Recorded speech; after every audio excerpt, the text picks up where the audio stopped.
রান্না করার জন্য এখানে আমি বড় বেশি করে পেঁয়াজ নিছি, কাঁচামরিচ নিছি। কাঁচামরিচ পেঁয়াজ একসাথে ব্লেন্ড করে নিব। আর এখানে মাংসটা আমি নুন দিয়ে মাখিয়ে রাখছি, ধুয়ে পরিষ্কার করে নিব। আর রান্না করে আমার কারেন্টের চুলা আনছি। এখন কারেন্টের চুলা আমি রান্না করতে পারি না, আমার অনেক কষ্ট হয়ে যায়। তো পাশের বাসায় গিয়ে রান্না করে নিয়ে আসবো। আমার জীবনে আমি যেমন চলাফেরা করি আমি সেটাই ভিডিও করে আপনাদের সাথে শেয়ার করি। আমি ভালো খেলেও আপনাদের সাথে শেয়ার করি, আমি মন্দ খেলেও আপনাদের সাথে শেয়ার করি। তো আমি এখন কোটা বাছা করে রান্নায় চলে যাব। চলুন দেখি কিভাবে রান্নাটা করি। আর একটু হলুদ মাখিয়ে ভাপ দিয়ে নিব। ভাপ দিয়ে তারপর বাইজা নিব। হয়ে গেছে নুন হলুদ মাখানো। হালকা ভাপা হয়ে গেছে, আমি এখন আলুও দিয়ে দিব তার সাথে।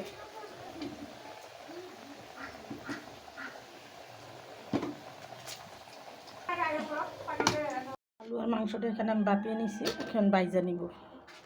আমি এখানে পরিমাণ মতো তেল দিয়ে মাংসটা আগে পেঁয়াজটা বেরেস্তা করে নিব।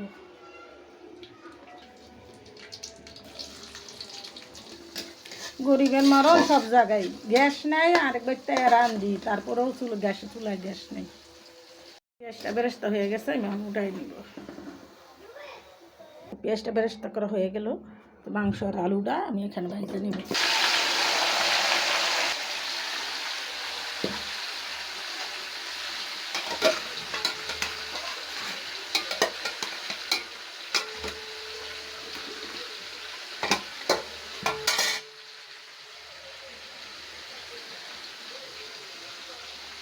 মশলা তেল আনি নেই এক মশলা।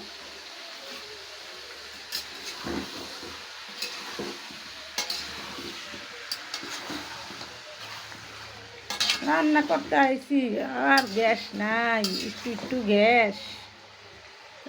গ্যাসেই আস্তে আস্তে রান্না করতেছি। কারেন্টের চুলা খালি খটর খটর করে। মাংসটা আর আলুটা আমার হালকা ভাজা হয়ে গেছে, আমি এখন নামিয়ে নিব।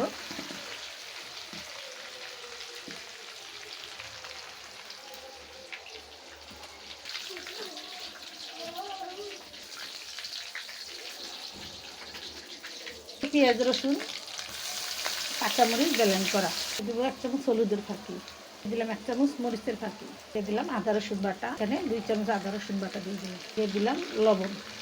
মশলাটা আমি ভালো করে 5 মিনিট কষিয়ে নিব। দেখেন আমি এখানে কিন্তু কোনো মশলা দিই নাই, জিরা মশলা কিছুই দিই নেই, খালি আদা রসুন কাঁচামরিচ পেঁয়াজ রসুন শুকনো মরিচের ফাঁকি হলুদ, এটা দিয়েই আমি মাংসটা রান্না করবো। মাংসটা আমি কষানোর জন্য একটু পানি দিয়ে দিব।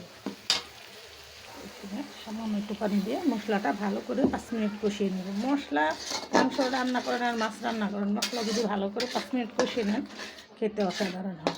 আমি মশলাটা ভালো করে কষিয়ে নেব। মশলাটা এখানে আমার ভালোভাবে কষানো হয়ে গেছে, মাংসগুলো আর আলুগুলো দিয়ে দিব।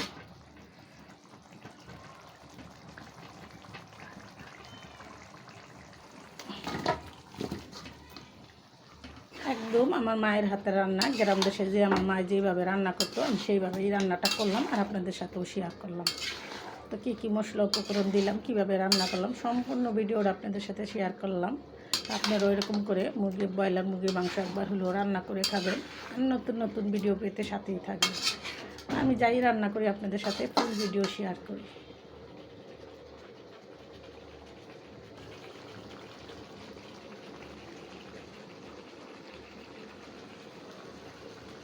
মাংসের থেকে এই মুরগির পাখনাগুলো আমার খেতে খুব ভালো লাগে। পাখাগুলো আমি মাংস বেশি একটা পছন্দ করি না, মুরগির পা হাতেই খাই সবসময় রান্না করলে।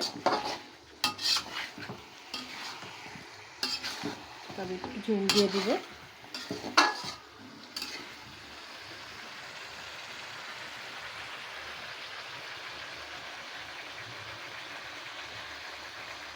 এখানে কিছুটা পেঁয়াজ বেরেস্তা দিয়ে দিব মাংসটা কষানোর মধ্যে। আর এখানে আমি পেঁয়াজ কিন্তু ব্লেন্ডার করেও দিয়েছি, তা আবার একটু বেরেস্তা করে দিয়ে দিলাম। মাংসের গ্রানটা খুব ভালো আসবে।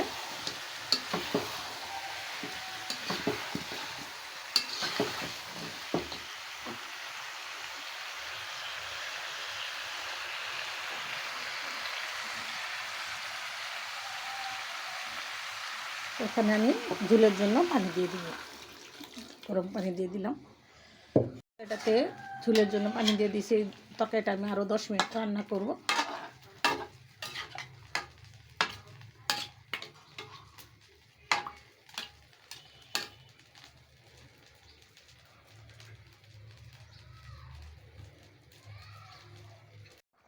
তো হয়ে গেল আমার এখানে ব্রয়লার মুরগি দিয়ে আলু দিয়ে মাখো মাখো ঝোল। আমি এখন একটু শাহি গরম মশলা দেবো। তো তার আগে আমি পাতিলটা আলাদা করে অন্যটাতে দিয়ে দিব।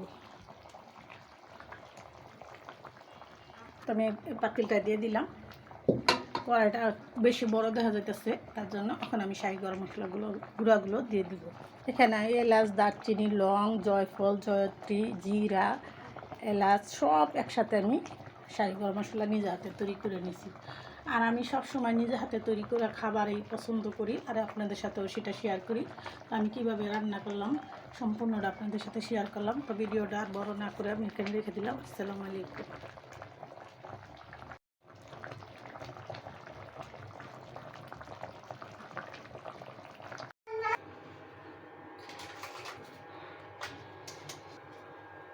এটা হলো ব্রয়লার মুরগির মাংস। আর এই ব্রয়লার মুরগির মাংসটা কীভাবে রান্না করলাম সম্পূর্ণ ভিডিওটা আপনাদের সাথে শেয়ার করব, না টেনে চলুন দেখি।